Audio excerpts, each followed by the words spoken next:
It's been a long time, ladies and gentlemen. It's been a long time since I've been on the microphone.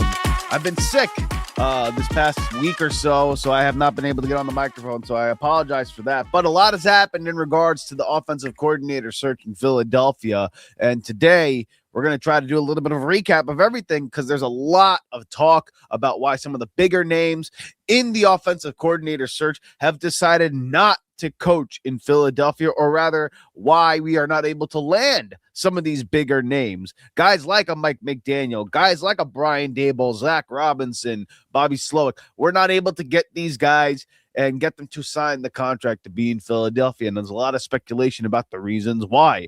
Let's talk about it. Do coordinators actually want to come to Philadelphia? Do big name offensive coordinators want to be in Philadelphia and coach this football team? Now, again, it's not a lack of talent because we all know the players that are here are really, really big-time players. Hell, say what you want about the quarterback. Even he has some talent that is very appeasing to a lot of people in the NFL, the athleticism, the leadership, all the intangibles, things like that. I think those things are still valuable that are underrated for a coach and a quarterback relationship. But let's go through them one by one. Mike McDaniel.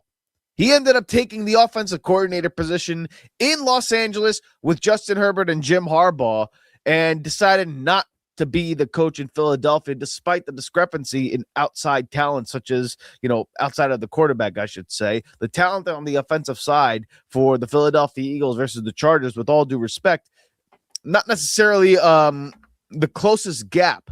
So people thought, hey, this is an indictment on the quarterback, Jalen Hurts.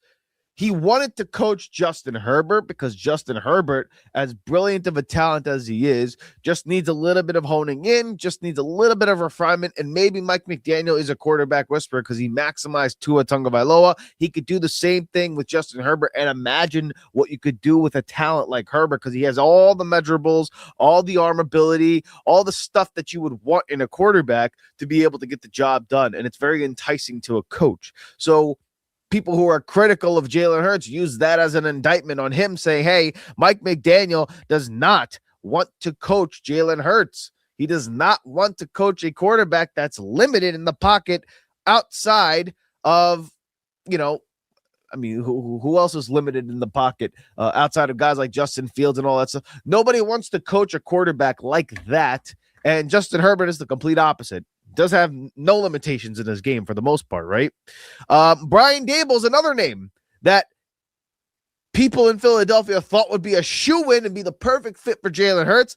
Coached him in college, coached Josh Allen to an MVP status level, made him the player that he was, at least initially in the beginning of his career, to what he is today, and did a really nice job with Jackson Dart, albeit it was the Giants, and it wasn't necessarily a good coach with the Giants, but he knows how to call a game, knows how to help quarterbacks develop and stuff. People thought that he would be the guy to come to Philadelphia and coach Jalen Hurts and be the lightning rod and the spark to provide for this offense. But ultimately, he's probably going to decide whether or not he's going to be the head coach in Buffalo to coach Josh Allen again at some point because they did fire Sean McDermott, or he would rather take the offensive coordinator position in Tennessee with Cam Ward and in that organization over there versus come to Philadelphia and coach a quarterback like Jalen Hurts and be in the city of brotherly love. Same could be said about Zach Robinson. He ended up sticking with the offensive coordinator position in the NFC South with Stefanski. Decided to go with the Atlanta Falcons. Again, I don't necessarily view that as a total loss.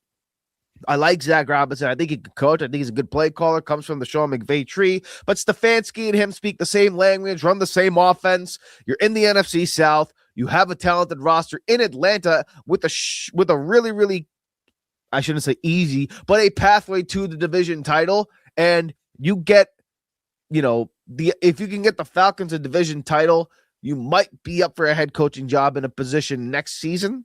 Zach Robinson decided to stay in Atlanta, and I think that's a good move by him. But all of these guys have something in common, and all of them decided, hey, we don't necessarily want to coach in Philadelphia. We don't want to coach what's going on in the toxic situation that is here in Philadelphia. Why is that the case, though? Why is it the case that all the big-time offensive coordinators and all the big-time coaches on the offensive side of the ball don't want to come to Philadelphia? And like I said, people have speculated that it was the limitations of the quarterback and the noise surrounding him and all the other stuff that come with the organization. Listen, the limitations of the quarterback in terms of him being a prolific pocket passer are nothing that is new. It's not new to us. We understand that Jalen Hurts isn't necessarily a guy that you could drop back and throw 40 times a game with. He doesn't have the biggest arm. His footwork's not the greatest, does have a slow release, and a lot of critique is that he doesn't throw over the middle of the field, and people believe that when you give him the opportunity to run the professional style offense or put the load on him, he's not able to carry week to week on a consistent basis. And they cite years like 2023 and the Super Bowl year last year where he wasn't a prolific passer, albeit when you're running the ball 6 yards a clip, why throw the ball? That's just my opinion. And then in this past season where the running game wasn't prolific and you did have to rely on the quarterback, it wasn't necessarily his greatest output per se, albeit I do think he played a little bit better than people gave him credit for, but he wasn't great by any means necessary, right? And there's also reports about how the organization is reluctant to criticize the quarterback, how people tend to walk on eggshells when it comes to criticizing Jalen Hurts, and that people view as an indictment on him, saying he's not being held accountable. He's not going to change his style of play if he's not being told to do so. And which then brings me to the Sirianni factor on why offensive coordinators may not want to come here. Is it Nick Sirianni's limitations? Is it his inability to be able to coach at his will or be able to coach when things are not going so well? Does he want to give autonomy to an offensive coordinator? Because if he does that and they succeed, it highlights the limitations on him. Or is it Nick Sirianni's mindset of, hey, why the hell would I change anything? Over the past 5 years, me and Jalen Hurts have been one of the more successful coaching quarterback tandems in all of the NFL. 2 Super Bowl appearances, 1 Super Bowl title. We've had years where players have had career years, year after year after year, with my offense that you all say is limited. And the guy who can't coach has more accolades than guys that you believe are better than me, such as a Kyle Shanahan, such as a Matt LaFleur, such as a Mike Vrabel, such as a Kevin Stefanski. I mean, John Harbaugh. I mean, like a lot of these guys who we all say, or most people believe, are better at coaching than Nick Sirianni. Nick Sirianni has a leg up on in terms of accolades as a head coach. So does that play a little bit of a role? And lastly, does having Coach Stoutland in the building not being able to actually run the scheme that you want in terms of your running game? Listen, when you're an offensive coordinator and you want full autonomy, you're going to bring your own offensive line coaches, your quarterback coaches. You're going to bring all these other guys in, all your other positional coaches to help you build an offense surrounding your guys. You're not doing that in Philadelphia. You're not getting rid of Coach Stoutland. You're not getting rid of Nick Sirianni. You're not getting rid of Jalen Hurts. You're not getting rid of some of these other guys who are in the building. And because of that, why would an offensive coordinator who has a big name, who has cachet, want to come into a situation and say, hey, if this is not going to be my operation, why on earth would I want to come here? And for a head coach who potentially is on the hot seat, despite the recent track success of winning. If I'm only going to be here for a year and it's not going to parlay me into a head coaching job, why would I want to come? Those are questions that we have to start asking ourselves. And then lastly, before we get into the intro of the show and then the meat of the show, we're going to talk about some of these other candidates that Philadelphia may potentially want to hire. And to me, I look at all this and say, hey, maybe this is exactly what Philadelphia wants. Maybe this is exactly how the Philadelphia Eagles actually want to run their offensive coordinator search operation. Maybe the candidates that we talked about before are not the people who they wanted in the building. Maybe the people who they want are the ones that are just kind of not big names. They're not going to rock the boat. That's not going to call for full autonomy. This organization has created an environment where it's not attractive to big name personality coaches. And we saw it with Doug Peterson firsthand. When he came in as head coach, won the Super Bowl, did all he did to bring this city prosperity. And when they told him, hey, we want you to get rid of Press Taylor, and he was like, no, fuck that. That's my guy. If I'm gonna coach this team, I need my guys with me. They canned him. And it also didn't help that Carson Wentz and the rest of these guys didn't play well. It gave them justification to boot him. And then since then, they brought in Nick Sirianni, who, say what you want about him, while he is a good coach, he's not necessarily a guy that you believe is going to stand up and stick his neck out for his guys. He fired Brian Johnson. He demoted Kevin Patullo. He will do a lot of things to save his own neck in order to operate in Philadelphia. And they have control over him. And that's been the MO for Philadelphia. They want control. That's how they operate. Why do you think they don't want big name personality players, big name personality coaches? They shipped off Chauncey Gardner-Johnson. They shipped off Darius Slay. They're going to ship off A.J. Brown. They shipped off Doug Peterson. Anybody who speaks out, they tend to ship off at some point to leave guys in the building who will just toe the company line. Jalen Hurts doesn't speak out so much. Nick Sirianni doesn't speak out so much. None of these guys speak out. So my contention is that they want an offensive coordinator who is going to come into the building, who is not going to demand much cachet and thus much autonomy and thus less control. And there are a few candidates that do that. And we're going to talk about them in just a few moments. But before we do that, after a long-winded introduction, let's introduce you to the show. This is the Riding the Bench Eagles podcast. I am your host, Asif Badi, and like you, I am a Birds fan who talks about the Birds, only the Birds, and nothing but the Philadelphia Eagles. So please do us a favor here. Help us grow this channel organically by shooting this video a thumbs up, commenting your thoughts in the comment section below, and subscribing to the channel. Also, check us out on audio platforms such as Apple Podcasts and Spotify. Leave a 5-star review because in the end, it doesn't cost you a damn thing to go ahead and hit that subscribe button. We appreciate your support on the opposite side of the camera and on the opposite side of the airwaves. All right. I've said it in the past that I thought coaches like Greg Roman would be a really good name to have here. I thought guys like Frank Reich, and like before the offseason, I thought those would be guys that we would maybe look at to bring into the building. Now, if Frank Reich decides, hey, I wouldn't mind coaching as offensive coordinator, I'm 1,000% sure that the Philadelphia Eagles organization would hire him in a second.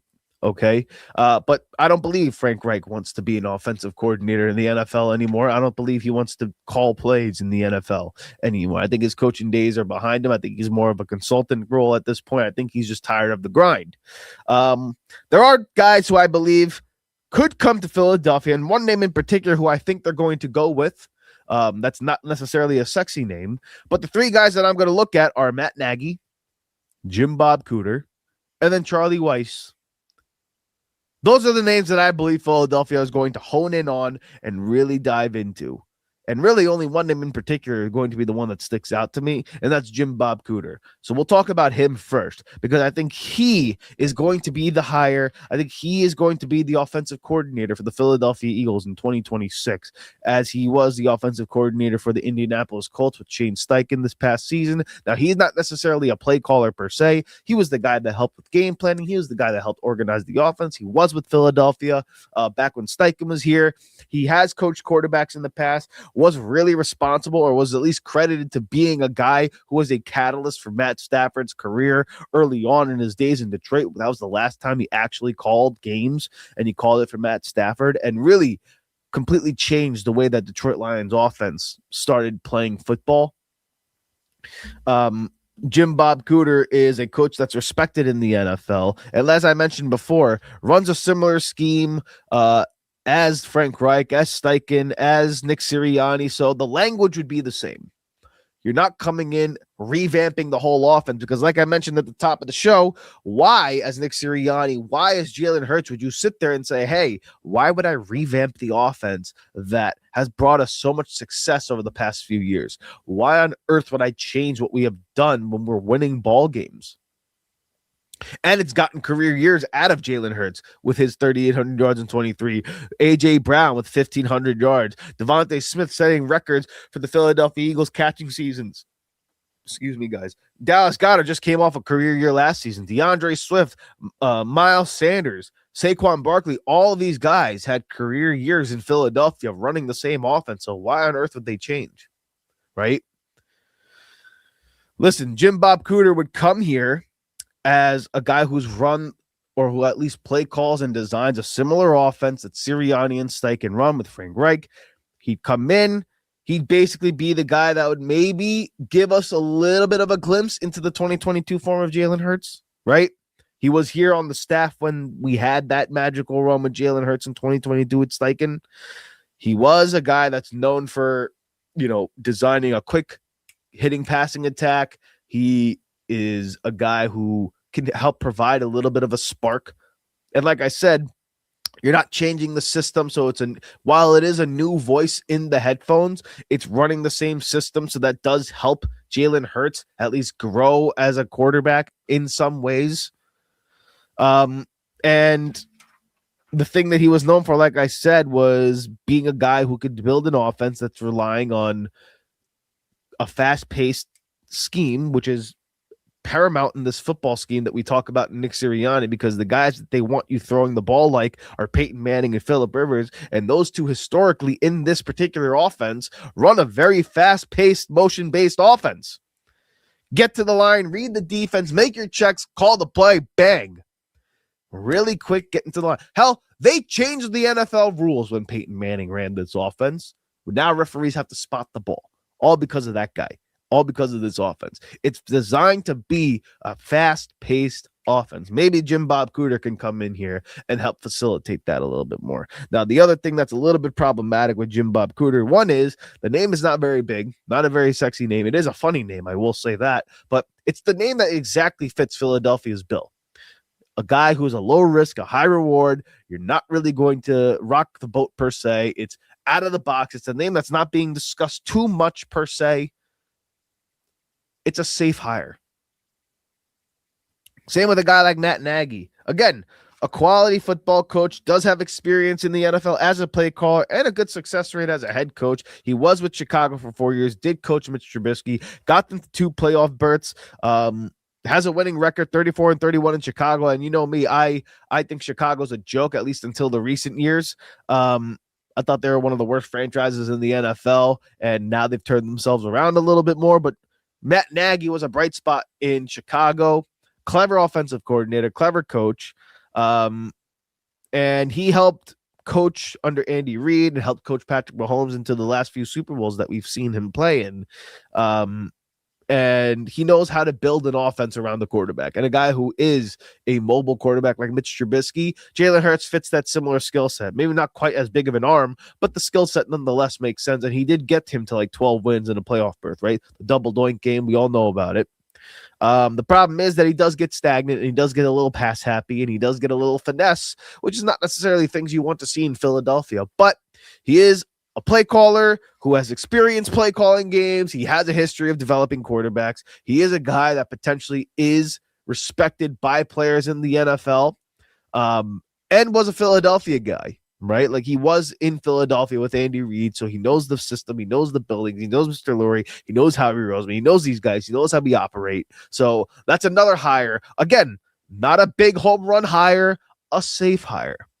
And lastly, this might be the one that's a little bit more on the cutting edge hire, but not the one that I think Philadelphia is going to go with. And that's Charlie Weiss. He was the coordinator at Ole Miss. He's the coordinator now, I believe, at LSU.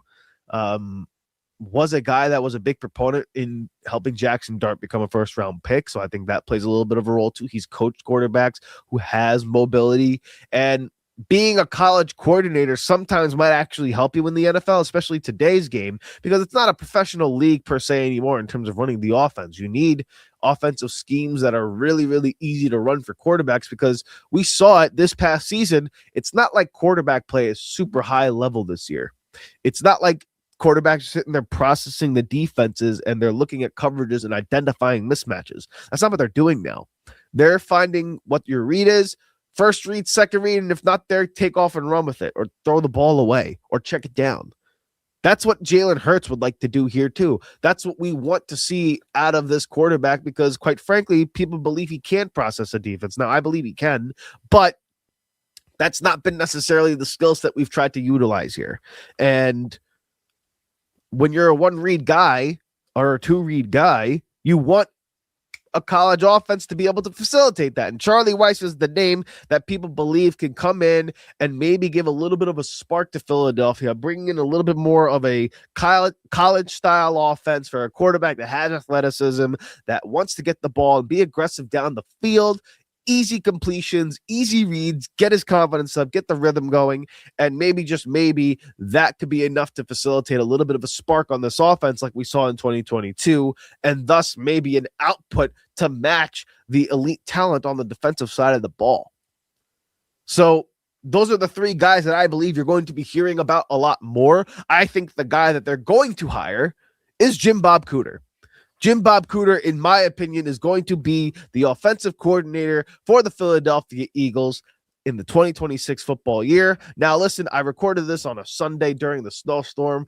You see me, I'm sick, so I have not been able to catch up on a lot of these offensive coordinator stories, but it's very, very possible that they may make a hire within the next few hours before I post this. But Jim Bob Cooter is going to be the guy, in my opinion. And if it's somebody else, then we'll update our talking points here in another episode. But let me know what you think in the comments section below. That's who I believe is going to be the hire, because quite frankly, Jim Bob Cooter is the safe hire. It's the hire that makes the most sense in Philadelphia. And I guess one last thing before I jettison on out of here. It's not a big swing hire. It's not a out of the box hire. But maybe, just maybe, that's exactly what Philadelphia wants. And I know they have the reputation of being a team that goes and takes risks and goes after home runs, but let's really, really think about that for a second. Do they really, really swing for the fences? Do they really go for home runs? Think about all their trades. The only big move that you could maybe say and argue is the Carson Wentz trade. And I'll be honest with you, the Carson Wentz trade, that was like a no-brainer trade. You weren't going out on a limb trading Carson Wentz. He played like shit towards the end of his tenure here. He was awful. And he hasn't been good since then. It was not a risk to get rid of the guy. He was bad. He didn't want to be here. And you shipped him off. That's not taking a risk. That's smart business. And you got a good haul for him. And because of that, you've captured another Super Bowl championship. And a run in which we have not seen in Philadelphia, probably in its franchise history. But after that, yeah, you traded for A.J. Brown, but that's like that's an easy trade to make. They didn't want to pay him in Tennessee. We had the cap space to do it. He had the connection with Jalen Hurts. You had the extra draft capital. Yeah, you go get A.J. Brown. I don't think that was necessarily a big risk to take. You had the capital to go do it, and you did it. And you got a superstar player out of it, which is phenomenal. After that, you traded for Kevin Byard the year afterwards, a very low-round pick. Didn't necessarily work out for you, but again, low-risk, high-reward trade.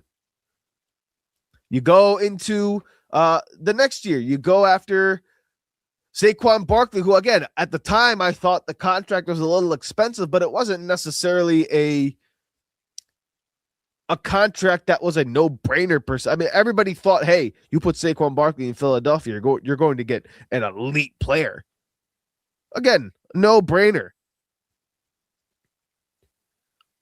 Same with a guy like Jalen Phillips, Zadarius Smith. 1-year contracts. Josh Uche, 1-year contract. Azeez Ojulari, 1-year contract. Chauncey Gardner-Johnson, 1-year contracts.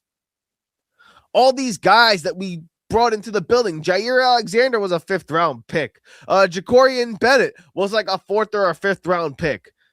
I mean, like the Zach Bond low-risk signing. All these players that you've brought in. I mean, Bryce Huff was a little bit of a swing, but again, it wasn't like you looked at him and you said, wow, you're really taking a chance on him. These are all things that Philadelphia has done over the past 5 years. And people have said, hey, that's a team. While, yes, they do go for it, there's no doubt about it that they always try to make moves in order to better their football team, but it's not necessarily swinging for the fences. They're all low-risk moves and incredibly high rewarding. And for the most part, to their credit, they have identified them more often than not correctly. And thus, high rewards have brought them a huge amount of success. So I say all of that to say this. This offensive coordinator search, it was never about Mike McDaniel. It was never about Brian Daboll. It was never about Bobby Slowik. It was never about Zach Robinson. It was never about any of those big names. It was always about control. It was always about finding the guy who will toe the line. I'll tell you this. If you want to see a ballsy move, you get Doug Peterson as OC. Now, they'll never do it. They'll never do it because, number one, it benefits the quarterback more so than the organization and the head coach, and it puts Nick's hot seat on the burner up high. Because now you have a former head coach who brought this city a Super Bowl, and he even said he was willing on camera, he was willing to come in as OC for Jalen Hurts and this offense. He's quoted saying that. That would be a ballsy hire. That would be a move that you say, hey, you know what? You're really going for it because you know what? If you get him, now all of a sudden you're saying, let's see what we can get out of this quarterback. But you've got Jim Bob Cooter, or you're going to get him, in my opinion, because he's the super safe hire. He's never going to threaten Nick for a head coaching position. More likely than not, he's not going to be a guy that's going to garner head coaching vacancies in the next offseason unless he completely revamps Jalen Hurts' trajectory as a quarterback. And it's a guy who's going to run the same scheme that you've run for the past 2-3 years. And quite frankly, I don't blame them for that. The past 2-3 years have been majorly successful for the Philadelphia Eagles. Why would they change? You're not changing anything from what you saw last season to now. You might get a little better in sequencing and play calling. You're not changing the offense. You're not adding more motions. You're not changing route concepts. You're not changing the quarterback. You're not changing the head coach. You're changing nothing outside of the play caller, because this organization believes the way they do business is the best form of business. And their track record outside of Kansas City and maybe the Rams, depending on if they go out and win a Super Bowl, outside of those teams, there's nobody else in the NFL that does business better than the Philadelphia Eagles. So yeah, that's who I believe they're going to bring in. Jim Bob Cooter, I think, is going to be the offensive coordinator for the 2026 season. I'm not too enthused by it per se, but nonetheless, we shall see what the Philadelphia Eagles decide to do. Let me know what you think in the comment section below. If you're able to get to the full end of this episode, we appreciate you spending your time here with us at the Riding the Bench Eagles podcast, and we will see you back here next time for the next episode, or if there's any updates in regards to the offensive coordinator search in Philadelphia. And on that note, fly Eagles fly, go Birds. Hey, thank you so much for watching the Riding the Bench Eagles podcast. If you want to continue to support the channel, please hit the like and subscribe button down below. Also, check us out on Instagram and TikTok at Riding the Bench Eagles Pod. We're also on Apple Podcasts, Spotify, iHeartRadio, you name it, we're on there. Thank you so much for listening, and please join us next time here at the Riding the Bench Eagles podcast.